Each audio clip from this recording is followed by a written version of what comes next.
नमस्कार, स्वागत है आपका पैसा बचाएं पैसा बनाएं शो में। सर, शो से पहले आज मेरे एक दोस्त मिले मुझे जो कि गाड़ी खरीदने की बात कर रहे थे और ये जो गाड़ी थी वो बोल रहे हैं कि बिना किसी डाउन पेमेंट के किसी शो के जो डीलर हैं शोरूम के, उन्होंने कहा कि बिना डाउन पेमेंट के आप ईएमआई पे गाड़ी खरीद लीजिए और आपको ये आसान पड़ेगा। क्या वाकई में इतना आसान है सर गाड़ी खरीदना? क्योंकि जिस हिसाब से देखें तो अलग अलग इनकम ग्रुप के लिए गाड़ी खरीदना एक सपना तो होता है, लेकिन ईएमआई कहीं हमें डेट के जाल में ना फंसा दे सर। नहीं, बिल्कुल काफ़ी इजीली अवेलेबल हो गए हैं, क्योंकि आजकल पेपर वर्क तो काफ़ी रहते ही हैं लोगों के, तो उनको देखते हुए लोन प्रोवाइड करना कार डीलर्स के लिए काफ़ी आसान हो गया है। तो लोन के ऊपर आपको बहुत आसानी से कार मिल जाती है। आपके पास डाउन पेमेंट के लिए बहुत 10% पैसा भी है तो भी आपको मिल जाती है। बट ये तरीका शायद मुश्किल में डाल दे आपको, तो वो मेरी एडवाइस यही रहती है कि आपको थोड़ा सोच समझ के प्लान करके ही इसमें आगे बढ़ना चाहिए।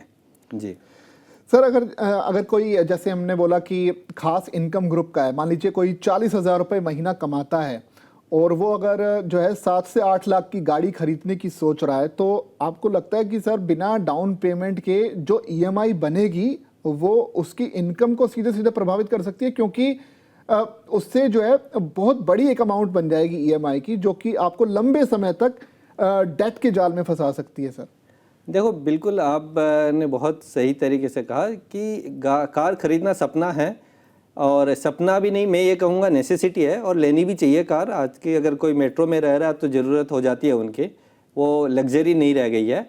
बट जो भी ले आप उसको प्लान करके ले, और उसको आप एक तरीके से देखिए कि आपको फाइनेंशियल बर्डन नहीं हो। हमें एक सुविधा के लिए 2-3 सुविधा तैयार नहीं करने हैं हमें। तो मैं तो ये कहूँगा जब भी आप कार लो तो एक तो प्रॉपर प्लानिंग के साथ लीजिए, और आप अपनी इनकम और ईएमआई देने की कैपेसिटी को चेक करके फिर आगे बढ़िए।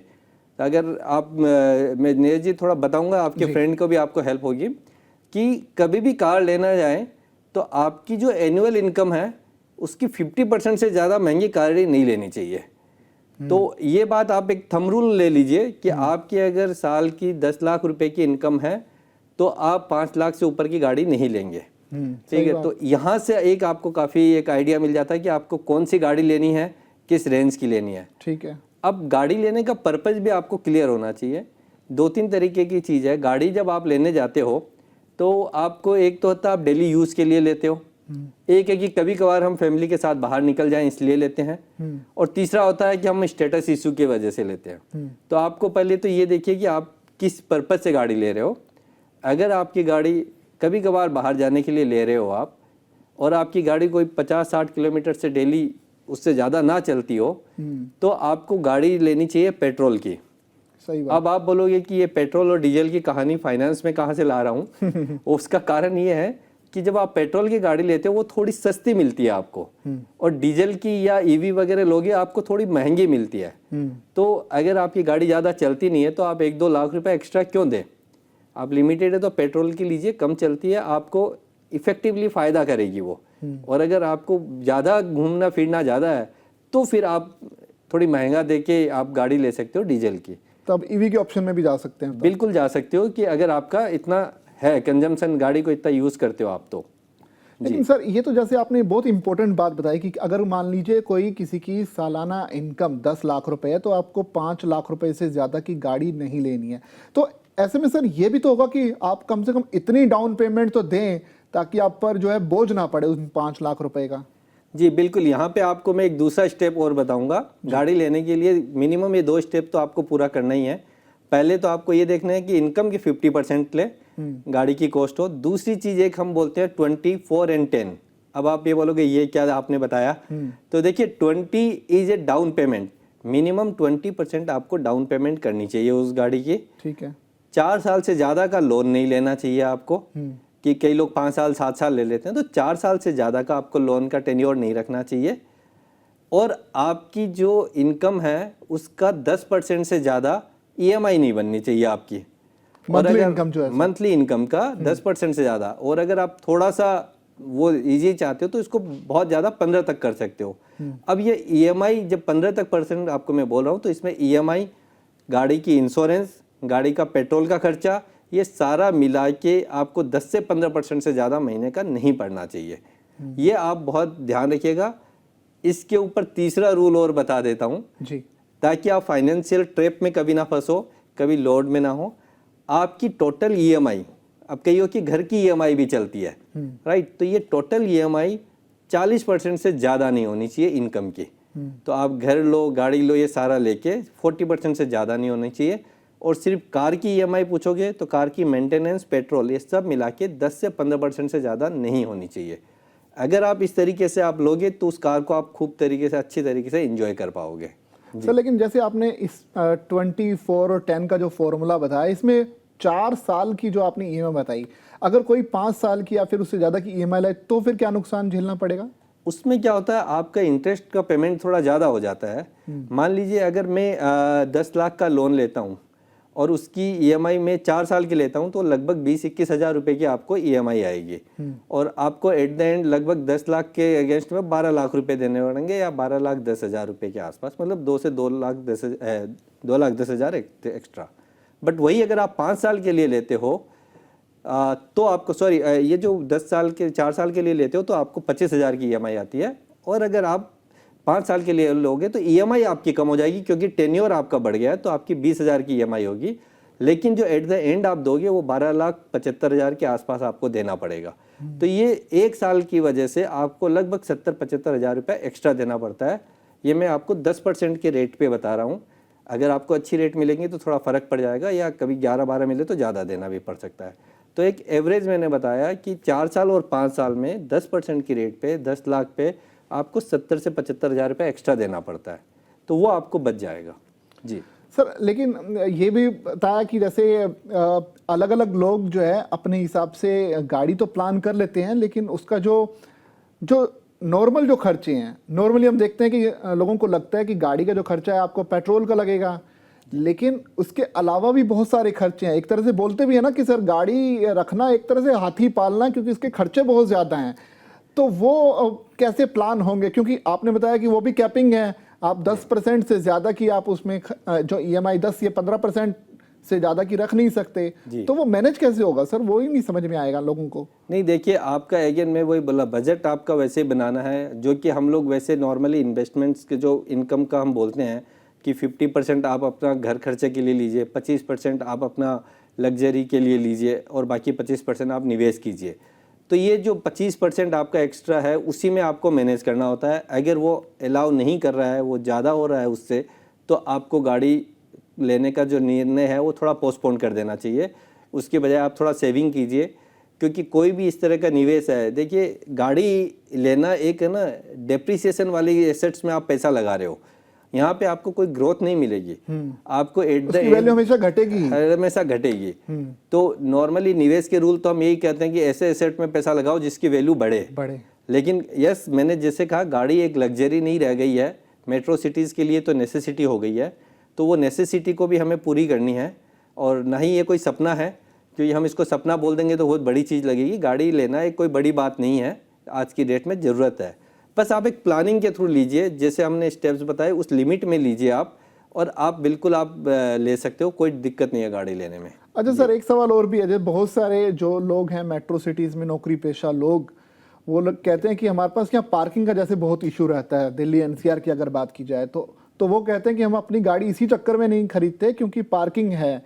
तो ऐसे में हम जो है जितने भी कैब एग्रीगेटर्स हैं, चाहे ओला, उबर, रैपिडो और इस तरह के तमाम जो कंपनीज हैं, उनकी मदद लेते हैं। क्या ये एक सही विकल्प रहेगा, या फिर अपने बजट में गाड़ी खरीद लेना सही? दोनों में से बेस्ट ऑप्शन क्या रह सकता है सर? देखिए, मैंने गाड़ी लेने के 3 पर्पस शुरू में आपको बताए।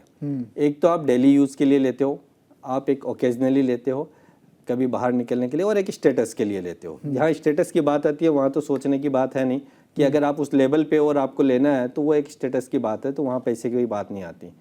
अब आप अगर डेली यूज़ में भी आप एक बोलो कि मैं ऑफिस आता हूँ और घर जाता हूँ उसके लिए ले रहा हूँ, तो उसको भी मैं बोलूँगा कि आप पब्लिक ट्रांसपोर्ट लो तो ज़्यादा बेहतर है, क्योंकि ऑफिस में सुबह आप आते हो 9 बजे गाड़ी पार्क करते हो और शाम को निकाल के लेके जाते हो, तो आपको तो लगता है 200-300 रुपये पेट्रोल का ही लगा, और मैं कैब लूँगा तो हो सकता है मेरे को 300 रुपये ही देना पड़े। तो मेरी एक गाड़ी तो है कम से कम, लेकिन वो गाड़ी डेप्रिसिएट होती जा रही है। जो आपने 5 लाख की गाड़ी ले रहे हो, और हर दिन उसका डिप्रिसिएशन कॉस्ट भी आप जोड़ दोगे तो आपको ये लगेगा कि मैं बेटर है ओला उबर इस तरह की कोई जो है फैसिलिटीज़ उनको यूज़ करूं। तो मेरा तो कहना है अगर आपका यूज़ नहीं है तो आपको गाड़ी ना ले तो बेहतर है, क्योंकि वहाँ पे आपको ड्राइवर भी मिलेगा, गाड़ी भी मिलेगी, ना पार्किंग की टेंशन ना मेंटेनेंस की टेंशन, सारे बाकी बहुत कुछ खर्चे होते हैं, जैसे आपको इंश्योरेंस देना होता है, उसका सर्विसिंग करानी होती है, ये सब खर्चे हम लोग को समझ नहीं आती। और एक दूसरी बड़ी गलती आप ये भी करते हैं, मेरे को यहाँ याद आया तो बता रहा हूँ, हम लोग गाड़ी की रेट जो शोरूम प्राइस होती है वो देख के लेते हैं, लेकिन आप मानिए शोरूम के बाद भी जब रोड पे आती है उसके बीच में ऑन रोड की कॉस्ट बहुत फर्क आ जाता है। तो उसमें टैक्सेस वगैरह लगती है, इंश्योरेंस वगैरह लगती है। तो आप ये सोचो कि मैं 10 लाख की गाड़ी लेने जा रहा हूँ तो आपको 8 लाख की प्लान कीजिए तो जाके वो 10 लाख की पड़ेगी आपको। तो वो भी एक थोड़ा ध्यान रख के लीजिएगा। सही बात है, क्योंकि एक ऑन रोड वैल्यू होती है, एक शोरूम वैल्यू होती है, दोनों में फर्क होता है, क्योंकि शोरूम वैल्यू के अंदर जो है आरटीओ के खर्चेज और बाकी चार्जेस वो सब शामिल होते हैं। इंश्योरेंस जैसे उसके बिना गाड़ी आपको मिलेगी नहीं, क्योंकि वो बहुत ज़रूरी है, पोल्यूशन और तमाम खर्चे उसमें जुड़ते हैं। सर लेकिन यहाँ पर एक और अहम चीज़ है, हमने गाड़ी की बात की, हमने बात की कि कैसे जो है आप प्लान कर सकते हैं गाड़ी के लिए कितने पैसे में, कितनी डाउन पेमेंट में और कितने साल के लिए। लेकिन एक बड़ी बात यह भी है कि अगर ये 5 साल, अगर आप जैसे 4 साल की बात की, अगर हम ये 4 साल रुक जाएं, अगर ये रुक जाएं और इन्हीं पैसे को हम इसी जो हमने ईएमआई तय की थी 4,000 रुपये या 5,000 रुपये, उसको अगर हम एसआईपी कर दें तो फिर क्या कुछ जादू दिख सकता है हमें सर? बहुत फ़र्क पड़ जाएगा। अगर अब मैंने इसीलिए कहा प्लानिंग से अगर आप लोगे तो शायद आपको ये लोन लेने की भी ज़रूरत ना पड़े। अगर आप ये प्लान करो, जैसे कि हम सदा कहते हैं ये एसआईपी वगैरह करो तो 3 से 5 साल के लिए करो, तो वही आप 3 से 5 साल की एक प्लानिंग कीजिए और वो अमाउंट जो आपको ईएमआई देने के लिए आज आप तैयार हो वो अपना गोल को थोड़ा पोस्टपोन कर दीजिए 3 से 5 साल के लिए, और उतनी ही ईएमआई अगर आप निवेश करते हैं तो आपको लगभग 60 से 70% आपका डाउन पेमेंट निकल आएगा, और जो 20-30% जो है यहाँ रिवर्स हो जाएगा। जो मैंने 20-30% डाउन पेमेंट बोला था उतना देना बाकी रह जाएगा, और अगर आप उसमें थोड़ा सा एक्स्ट्रा जोड़ लेते हैं तो आप पूरी पेमेंट विदाउट लोन आप गाड़ी निकाल सकते हैं। क्योंकि गाड़ी को हम नॉर्मली लोन पे लेना इतना एडवाइजेबल नहीं कहता, क्योंकि इसका कोई टैक्स बेनिफिट या कुछ और चीज़ें तो मिलती है नहीं इसमें। तो बेहतर है कि आपके पास एकमुश्त पैसा हो तो आप उसको लीजिए, प्रोवाइडेड ये आप ज़रूर देखिएगा इंटरेस्ट रेट ज़रूर चेक कर लीजिएगा। अगर आपको 7-8%, 8.5-9% पे मिलता है इंटरेस्ट रेट में, तब आप लोन लीजिए, क्योंकि आप इन्वेस्टमेंट करके वहाँ 10 से 12% कमा सकते हैं। फिर वो जो निवेश करेंगे उसमें से ही आप ईएमआई देते रहिए। तो एक प्लानिंग अलग है। लेकिन हाँ, जहाँ आप 10-11% का रेट ऑफ इंटरेस्ट में अगर लोन लेते हैं तो आपको एक मुश्त पैसा दिया हुआ फ़ायदे में रहेगा। तो यहाँ पे आपको थोड़ा सिविल की चीज़ें ध्यान रखनी पड़ेगी। सिविल का आपने जिक्र किया सेवर, सिविल तो हर लोन में आजकल इस्तेमाल होने लगा है, चाहे आप बैंक लोन लेने के लिए जाएं या फिर होम लोन या फिर कोई सी भी गाड़ी के लिए भी लोन, तो सबके लिए सिविल ज़रूरी है। सिविल से सर एक चीज़ और भी है, हमारी सिविल के लिए बहुत सारे लोगों के मन में क्वेरीज भी रहते हैं। हमारी कुछ खबरों के जरिए लोग कमेंट करके पूछते भी हैं कि आखिर सिविल को बेहतर कैसे किया जाए। अब जब इसका जिक्र हो ही गया तो थोड़ा सा आप अगर 2-3 पॉइंट्स ऐसे आप बता दें जिसके ज़रिए लोग सिविल सुधार सके तो वो भी बेहतर होगा सर। देखिए, सिविल सुधारने के लिए कई बार हम लोग लोन लेने के लिए कहते हैं, सबसे बेस्ट तरीका है सिविल सुधारने का, आप एक लोन लीजिए और उसको प्रॉपर तरीके से रिपे कीजिए विदाउट फेल। तो उससे आपका सिविल होता है, आप ताज्जुब करोगे जो लोन नहीं लेते उनके सिविल खराब होते हैं। तो अगर आज मैं मेरी बात करूं, मैं बहुत रेयर ही लोन लेता हूं, तो मेरे सिविल इतने अच्छे नहीं नज़र आएंगे आपको। लेकिन जो कोई आदमी एक चाहे मोबाइल का भी लोन ले और उसको टाइमली पेमेंट करे तो आपका सिविल सुधर जाता है। तो सिविल सुधारने का बेस्ट तरीका यही है। और जब आप सिविल अच्छा होता है, अगर आपको 750 पॉइंट से ज़्यादा रहते हैं पॉइंट्स, तो आपको रेट ऑफ इंटरेस्ट में आप नेगोशिएट कर सकते हो, कम रेट ऑफ इंटरेस्ट में मिल जाता है। 650 और 750 के बीच में आपको थोड़ा सा एक्स्ट्रा रेट ऑफ इंटरेस्ट देना पड़ता है, बिलो दैट तो थोड़ा सा मुश्किल हो जाता है जी।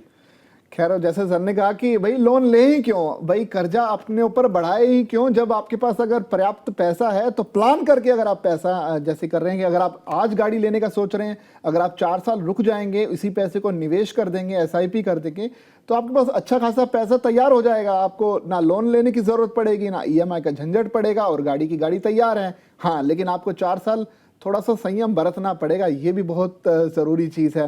सर, ये तो इम्पोर्टेंट चीज़ गाड़ी खरीदने वालों के लिए हो गई, क्योंकि गाड़ी अब तो जैसे आपने बताया कि सपना नहीं है, एक नेसेसिटी है।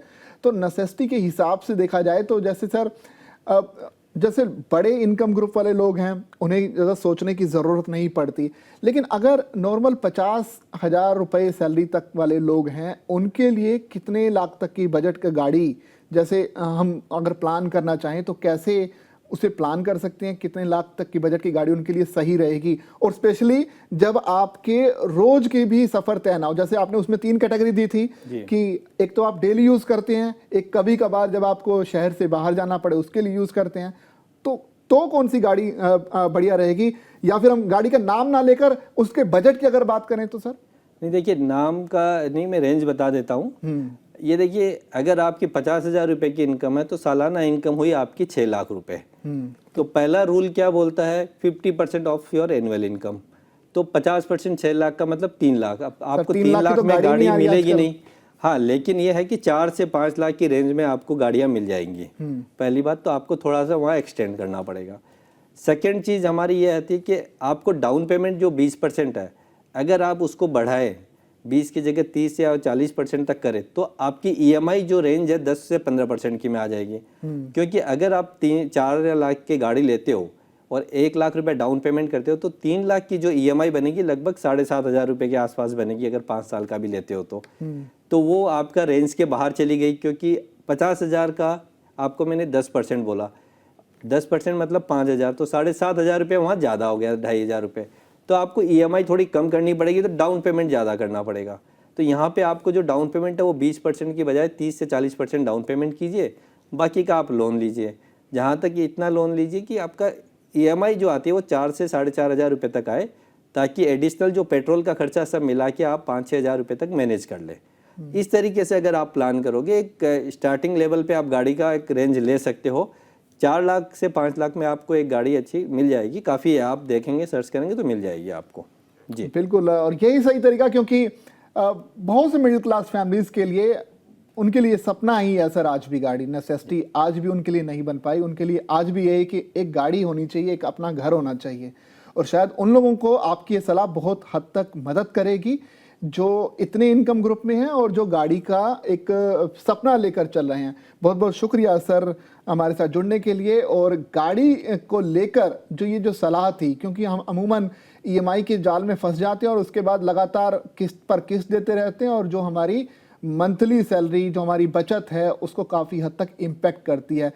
आप लोगों से यही अपील है कि आपको समझ आया होगा, क्योंकि इसके ज़रिए हम ये समझाने की कोशिश करें कि आप अपने ऊपर ईएमआई का जाल मत आने दीजिए, क्योंकि आपकी और भी ज़रूरतें हैं, और भी देनदारियां हैं, उनको भी निभाना ज़रूरी है, बहुत सारी जिम्मेदारियां भी हैं। तो ऐसे में आप खाली गाड़ी की अगर ईएमआई भरते रहेंगे तो बड़ा आप परेशानी में आ जाएंगे। यहाँ हम आपको ये ज़रूर बताना चाहेंगे कि हर शनिवार शाम को 6 बजे आपको यहाँ इस शो के माध्यम से हर सप्ताह एक नया फॉर्मूला आपको बताने की कोशिश करेंगे कि कैसे आप अपनी बचत को बढ़ा सकते हैं और कैसे आप जो है कर्ज के जाल से बच सकते हैं। बहुत बहुत शुक्रिया तमाम दर्शकों का हमारे साथ जुड़ने के लिए। अगर आपका इस टॉपिक पर कोई सवाल हो तो आप सवाल भी पूछ सकते हैं, कमेंट में अपना सवाल पूछिए। हम पूरी कोशिश करेंगे सुशील सर से जो है इसके जवाब लेने की। तो सुशील सर हमारे साथ जुड़े हुए थे, personalcfo.in के फाउंडर हैं। मैं सबसे पहले इंट्रोडक्शन करना भूल गया था। हालांकि अगर लोग व्यक्तिगत तौर पर भी अगर उनसे सलाह लेना चाहते हैं तो मैं ज़रूर जो है नीचे कमेंट बॉक्स में उनकी पूरी जानकारी जो है आपको जो है साझा कर दूंगा। अगर आप चाहें तो व्यक्तिगत रूप से भी उनसे सलाह ले सकते हैं। बहुत बहुत शुक्रिया सर हमारे साथ जुड़ने के लिए और इस शो को लगातार प्यार देने के लिए। नमस्कार।